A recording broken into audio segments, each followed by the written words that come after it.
前几天围绕歌手薛之谦的一些事情，在网络上又掀起了一些新的争议。事情大概是薛之谦的前女友李雨桐再次出来爆料，说他当年存在重婚等问题。与此同时，几年前吐槽大会里的一段内容也被再次翻出来讨论。当时薛之谦在节目里说过这么一段话：我作为一个歌手啊，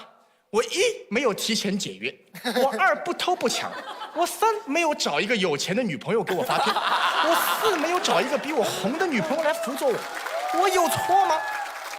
这段话呢，被很多人认为是在暗示张杰的成功和谢娜有关。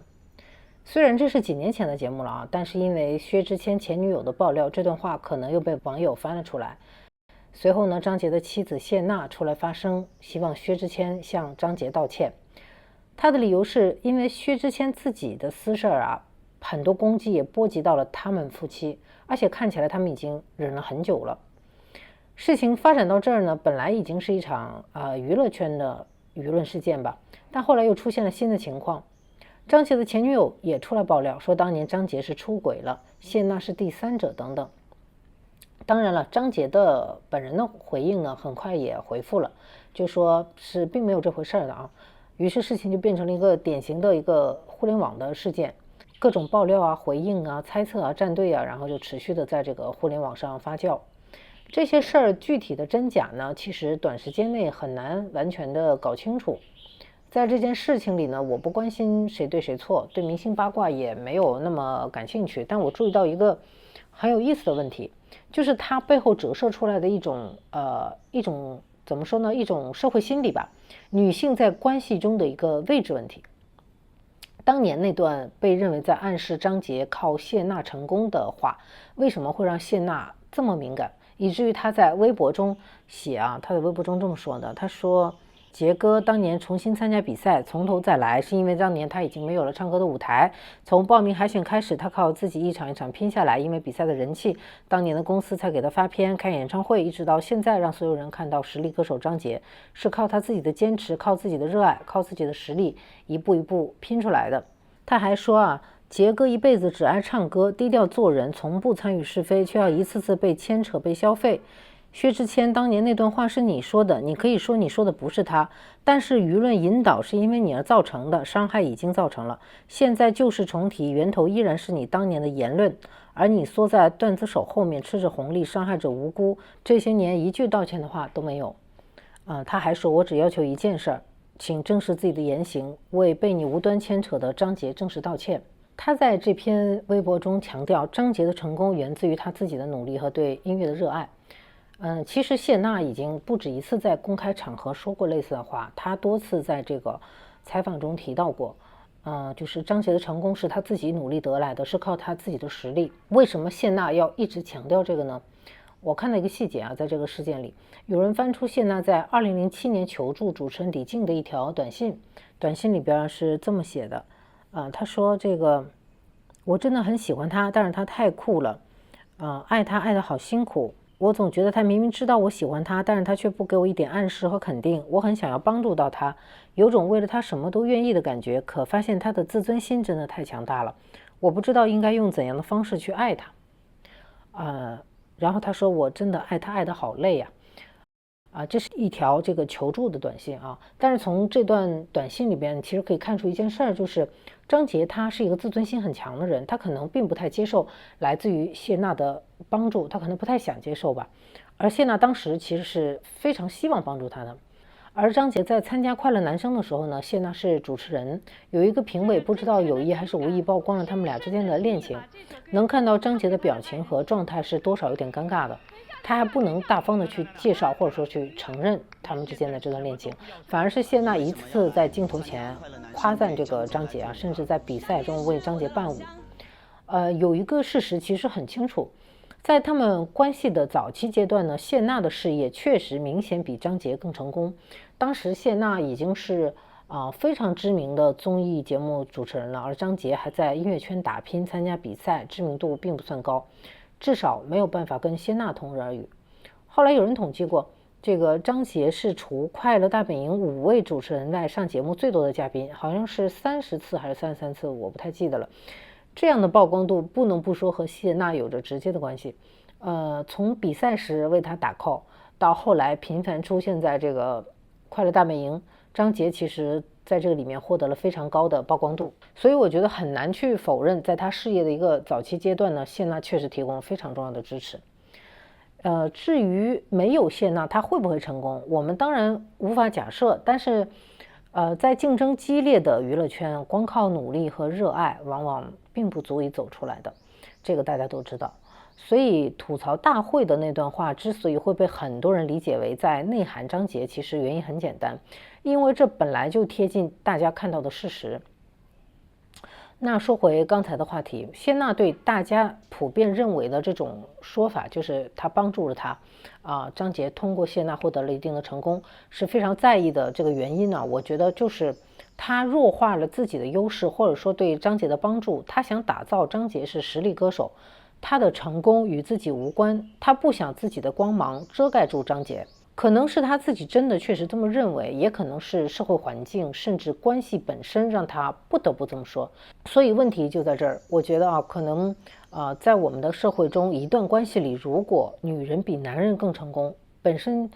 好像就似乎是一件不太体面的事儿。女人可以爱男人、支持男人、帮助男人，但女人最好不要比男人更成功。女人帮助了男人，也最好不要提，一切都是男人自己优秀，具备天时地利人和的结果。而这儿我觉得才是这件事情真正值得讨论的地方。在很多这种女强男弱的关系中，女性往往她非常不愿意承认自己比男人强这一点，甚至当别人提到这种结构的时候呢，会觉得好像对他们的家庭来说是一种冒犯，甚至是一种侮辱。因为在很多文化里，人们默认的一种关系模式是男人应该是更强的一方。这里说的强呢，通常包括几个方面，比如说经济能力呀、学历呀、社会地位呀、事业成就啊，还有就是世俗意义上的成功吧。有种说法，我记得就是以前一直在说的，现在近2年提的少了，但是一直存在一种说法，就是女孩子学习再好也千万不要去考博士，不要去读博士，因为女博士太厉害了，是嫁不出去的，没有人敢娶。嫁得好仍然被当作女性是否幸福的重要标准，而嫁得好的标准呢，又只有一个，就是男人要比她成功，她要找一个比她强的男人，否则呢，这就像是一件很丢人的事情。不仅丢男人的人，也丢女人的人，所以这就导致了，如果男女关系中女性更强，很多人会本能的想要修正这种结构，包括当事人自己。其实很多男性他是很难接受伴侣在社会意义上比自己更成功的，于是女性往往呢，他会怎么说，主动的退一步，让自己看起来不那么强。比如说回张杰吧，结合他的性格特点，不难理解，张杰可能并不希望别人觉得他是通过谢娜获得关注的。可能他自己确实是很努力的一个人，所以当外界后来一直说张杰是靠谢娜成功，这件事对他来说可能很难接受。因为我很努力啊，我很努力在做这个事情，我也有天赋有热爱为什么你们一定要说我是因为谁谁而被关注的呢？如果没有他，我是不是反而会被关注的更多呢？所以这就导致最后形成一种很微妙的状态，就是明明女方更强，但他们双方都假装不是这样。甚至谢娜其实也花了很多的精力，并且用自己的资源去帮助了张杰，希望他变得更强，变得更商业价值或者他的音乐方面走得更好。但是即便是在这种客观的事实面前，他依然会弱化自己的优势和自己对张杰的一种帮助，甚至会努力去强调对方的成功与自己无关。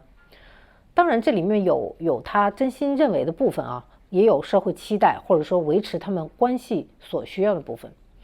其实商业世界里也有类似的例子，比如说当当网的创始人俞渝和李国庆。很多人最早知道当当网的时候呢，会把李国庆当作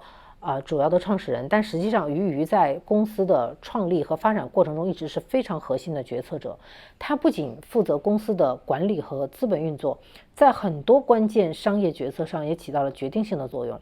但是在早期很长一段时间里那大家更习惯就是认为李国庆是当当网的代表人物，甚至大家都不认识俞渝是谁，而俞渝他是相对低调的站在后面嘛。但是当当网后来因为出了一些事情，有一些公开的争议，那就让大家第一次意识到这家公司原来不是李国庆一个人的事业。类似的当然还有王石和王江穗，潘石屹和张欣，这些名字里头如果没有后者，我可以说前者应该是不可能成功的。那我们就发现一个现象，很多女性在一段关系中承担了大量的支持和辅助的角色，甚至可以用托举的角色来形容，帮助男性获得了成功，但在就是社会的叙事中他们的贡献却被不断的弱化，有人甚至在这个过程中失去了自己的位置。当然也有女性选择完全不接受这种结构的，比如说武则天，这不用说了，再比如英国的伊丽莎白一世女王，她们都是我自己就是强者，我自己就是成功本宫的代言人。这当然这说起来就长了，这是另外的一个部分，但是这样的人确实在历史的长河中是屈指可数的。而我们更多的普通人，甚至包括社会名流明星，依然接受并且深信不疑，就是男人应该在前面，女人应该在后面。也许这是长期的男权社会里人们已经习惯了这种关系模型，在亚洲文化当中这还被当作一种贤惠。